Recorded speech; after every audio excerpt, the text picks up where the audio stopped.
Hey crafty people, Ashley here for another session of Make It with Ashley. This here is the Freshly Baked collection and I am in love with how sweet this set is. Look at this cookie sheet that we end up cutting out in mink to make it look like wire. These dots are such a fun variety of shapes, colors, sizes, and look at this paper. You have this, I almost want to say graph paper style, but really it's that cooling rack for your cookies, these bold lines. That is an actual recipe printed on the back of this. Okay. We have the hero paper. Look at all of these icons. How gorgeous is that? There's so many fun things. And then the milk and cookies on the back. How about perfect for Santa photos? And then I have the coordinating cardstock. So we have Flamingo, Scarlet, Toffee, I want to say that's Mist, and our honey butter. But so much fun. I simply love the collection, and these sticker sheets are so cute. Living the Sweet Life is perfect for almost anything, whether you have baking or not. The baking memories, I like the cookie sentiments, and of course, all those fun things.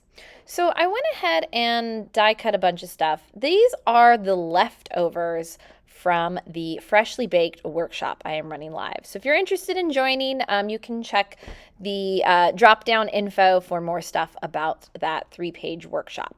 So my goal was to kill this entire paper pack. And I did a pretty darn good job. I ended up using a couple little pieces for scraps. So you can see I had those large chunks. I really like that one on the right-hand side as a mat for my photos, and I wanted to kind of bring in some repeating elements. I ended up cutting apart some of the scraps and kind of having it continue across the page, and I needed some more contrast. So I brought in black. You can see I added it into the photo mats, and I also added these little 1/4-inch strips. I had this little 1/4-inch zip strip left over, and I really felt like that grounded the layout when I added it to that left hand edge. That white paper card base on the left side, or scrapbook base, is just a little too white, so I am going to do some stuff to that later on in the video. But for now, I needed a title, and I really liked the Life is Short, Lick the Bowl one. I really like that sentiment. I think it's so cute. And I wanted to kind of show you the difference between just inking up a stamp, and I've already used this one before, so I didn't need to season it. But you can see I'm stamping it. This is my intense black ink. It shows up, not a bad image, but it's not that dark. So now I'm going to show you using the Misty. So the Misty comes in a couple different sizes. I have the small and I have the large. This is the large. So I can fit a whole 12 by 12 layout in there. That little piece that I was stamping on was too big for the small, so I busted out my large. I really should get the medium one, but all right. So what you do is you simply use a magnet to hold your paper in place, right? And then I place my stamp and it goes onto this plastic side. And then I simply ink it up, all right? And then I close it and it stamps on the same spot each time. And then you rub, press, make sure all of that ink is transferring. And look, 2 presses, 2 stamps, and it's already much darker and crisp. When I add the third one, you start to get a much richer, solid image, right? It almost looks more like it was printed versus stamped. So if you ever have issues with sentiments, the Misty is a good option to get. It's something I really like, but I tend to only use it for sentiments. Okay, I could use it on other things, right? So I was inspired by the thin cuts to make gingerbread cookies, okay? So I wanted to take toffee paper and then I'm going to heat emboss with white embossing powder. So I have my embossing ink, which I just stamp on top like normal, and then you can see I generously pour the white embossing powder on top.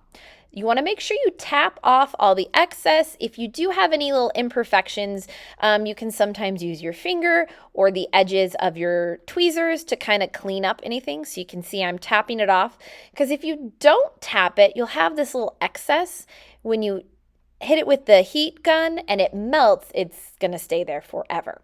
Okay. And so you can see I'm just kind of slowly working through the set of trees. You can tell that it is done when the embossing powder melts. It kind of turns into like a glossy, shiny white in this case. And now this is also fun. You can add neat ink techniques on top of the heat embossing powder. Once you've set it, it'll stay. A lot of neat techniques. But I always pour on top of a piece of printer paper because it's flexible enough to quickly pour back in. So you can see I went ahead and heat embossed the rest of these gingerbread cookies, and how cute is that? So back to that base page, which I felt was a little drab. So I like some splatter. I was thinking this is cookies. Cookies are messy. So I wanted to bring in some scarlet and black. Doesn't show up too well on the video, the difference between once they dry and in the final photos you can see.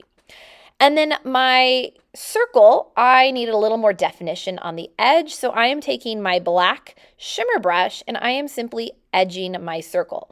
I could have also done this by cutting a slightly larger circle in black. I think that was a 10-inch circle. I could have cut like a 10 1/4 and I could have edged it. Okay, but I wanted to save paper, so I simply did that. I didn't go all the way around because I knew part of my circle was going to be hidden. So this is me playing with that red shimmer brush and trying to decide, do I want to highlight? Do I want to go cursive? And I decided I kind of liked it highlighted, and I actually ended up doing the whole lick the bowl after I saw it, and I liked the way it turned out. It gives a nice fun contrast. And then I went ahead and cut that out. And notice I didn't cut around the word like lick and bowl. I cut around my rough kind of highlighting of the word. So I thought that added some nice texture in along with those splatters. So you can see I'm simply gluing everything down. I kind of already had that placement before, just getting it in place so that I can add the rest of my embellishments. I did make a small goof. They didn't quite fit. I had a very small gap because I did the outsides and I worked in, which normally I work across the page, because if you have just a tiny little bit of a gap on an edge, it's not very noticeable. So I ended up covering that up with another 1/4-inch strip of black on either side, and I really liked how it turned out. I wanted to do a 1/4-inch black photo mat on the back of my journaling to connect everything in. And then I kind of dug through my black scraps and I saw, what do I have in there? And then that is where I found this circle. I found my little black tab, which I always like those for the dates.